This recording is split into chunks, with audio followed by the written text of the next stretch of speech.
Hello everyone, welcome back to our channel అండి. కొత్త ration కార్డులపై AP ప్రభుత్వం తీసుకున్న కీలక నిర్ణయాల గురించి ఈ వీడియోలో మనం తెలుసుకుందాం. ముందుగా వీడియోలోకి వెళ్ళే ముందు లైక్ చేసి నా ఛానల్ సబ్స్క్రైబ్ చేసుకుని పక్కన ఉన్న బెల్ ఐకాన్ అయితే క్లిక్ చేయండి. రాష్ట్రంలో కొత్త రేషన్ కార్డుల జారీపై ఏపీ ప్రభుత్వం చర్యలు చేపట్టింది. తాము అధికారంలోకి వస్తే కొత్త రేషన్ కార్డుల మంజూరు చేస్తామని ఎన్నికల సమయంలో టీడీపీ కూటమి హామీ ఇవ్వడం మనకు తెలిసిందే. వాస్తవానికి సంక్రాంతి సమయంలో కొత్త రేషన్ కార్డుల జారీ చేస్తామన్నట్లు వార్తలు వచ్చాయి. డిసెంబర్ నెలలో కొత్త రేషన్ కార్డుల కోసం దరఖాస్తు స్వీకరణలు, సంక్రాంతి నాటికి కొత్త రేషన్ కార్డులు మంజూరు చేస్తామన్నట్లు గతంలో ప్రచారం జరిగింది. అయితే అనేక కారణాలలో ఈ దిశగా అడుగులు పడలేదు. ఇప్పుడు మార్చి నెల నుండి రాష్ట్రంలో క్యూఆర్ కోడ్తో కొత్త రేషన్ కార్డులు అందించినట్లు నాదెండ్ల మనోహర్ గారు అయితే అన్నారు.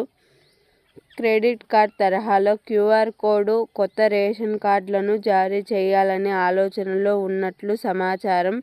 ఈ విషయాన్ని ఏపీ మంత్రి నారా లోకేష్ గారు సైతం మంత్రులు కార్యదర్శి సమావేశంలో చెప్పడం అయితే జరిగింది.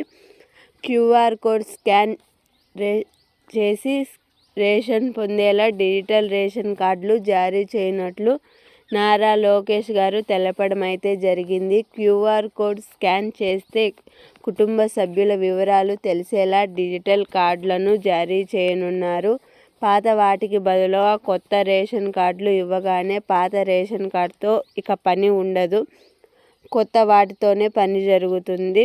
ప్రభుత్వ సచివాలయ ఉద్యోగులే రేషన్ కార్డులు ఉన్న ప్రతి ఇంటికి వెళ్ళి కొత్త రేషన్ కార్డులను పంపిణీ చేస్తారని సమాచారం. అందువల్ల ఈ కార్డుల కోసం ప్రజలు కార్యాలయాల చుట్టూ తిరగవలసిన పని లేదని, కొత్త రేషన్ కార్డులలో ఉండే క్యూఆర్ కోడ్ కీలకమైనది. ఇది చెరిగిపోకుండా జాగ్రత్తగా కార్డును చూసుకోవాలి. ఎందుకంటే రేషన్ కార్డు షాపుకు వెళ్ళినప్పుడు ఆ క్యూఆర్ కోడ్ని స్కాన్ చేస్తారు. దీంతో లబ్ధిదారుల వివరాలు రేషన్ డీలర్ ట్యాబ్లలో కనిపిస్తాయి. రేషన్ కార్డుల మోసం మరియు నకిలీ నిరోధించడంలో సహాయపడుతుంది. అలాగే జననాలు, మరణాలు మరియు ఇతర కుటుంబ మార్పులను సమీపంలోకి గ్రామం లేదా వార్డు సచివాలయంలో సులభంగా నమోదు చేసుకోవచ్చు. కొత్తగా పెళ్ళైన జంటలు, కొత్త రేషన్ కార్డులు లేని పేద కుటుంబాలు, పాత కార్డులు పోగొట్టుకున్న వ్యక్తులకు భర్తీ కార్డులు అవసరం. రేషన్ కార్డు కోసం సమీప సచివాలయాల్ని సందర్శించాలి. కుటుంబ సభ్యులందరి ఆధార్ కార్డు కాపీలు, వసతి ధృవీకరణ పత్రము, పాత రేషన్ కార్డు దరఖాస్తు ఫాము నింపి నిర్దేశించిన రుజువులు చెల్లించాలి. మీ స్మార్ట్ రేషన్ కార్డు 5 రోజుల్లో డెలివరీ చేయబడుతుంది. మార్చి నెల నుండి కొత్త స్మార్ట్ కార్డులు జారీ చేయడం అయితే జరిగిందండి. ఈ వీడియో మీకు నచ్చినట్లయితే లైక్ చేయండి.